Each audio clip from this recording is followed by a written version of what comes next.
2022 brought heightened visibility to conversations about mental health. In particular, we saw a growing number of people asking critical questions that reframe our current models and systems of care.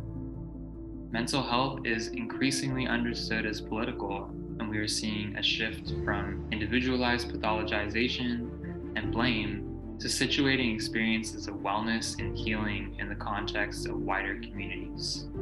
IDHA has always been a home to explore these critical questions that bridge our growing network of providers, peers, survivors, healers, activists, and artists. By placing those with lived experience at the center of our work, we make space for our grief, rage, joy, and love to be alchemized into art and creativity. IDHA trainings have been a lifeline, an encouragement, literally giving me courage, and a necessary supplement to my education. Coming into the social work field and making sure that I don't want to cause any more harm. IDHA is trying to build new worlds and pave new paths towards those worlds, even though we don't know what they are quite yet, but we are building them together. I've really loved and appreciated the way I've been invited into the IDHA community, the thoughtfulness and the care that I have witnessed go into creating the offerings. You usually ask a person enough,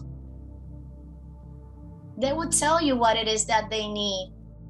It's just that sometimes when you have been told what you need, you forget that at some point you knew.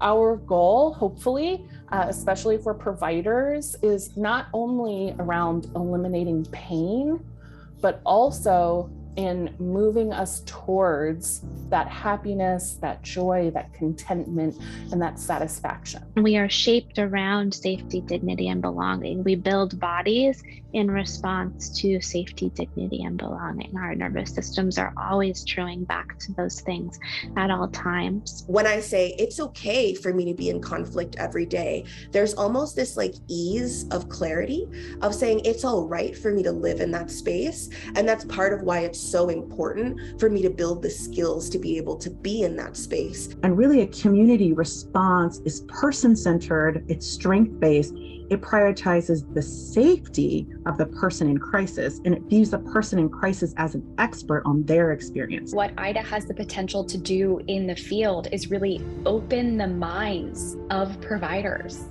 connecting people who have been impacted by the mental health system in so many different ways. And so this is an invitation to think about what collaboration looks like with survivors. People who understood so deeply, so clearly, so lucidly that where we are is unacceptable and where we needed to push. When I close my eyes and I think about the future of IDHA, next year, 5 years, I really feel this deep pride. I'm thinking about all the other ways that we'll continue to build bridges between movements that strive for collective liberation, and recognizing all of the ways that our oppression and our liberation are completely bound up with one another.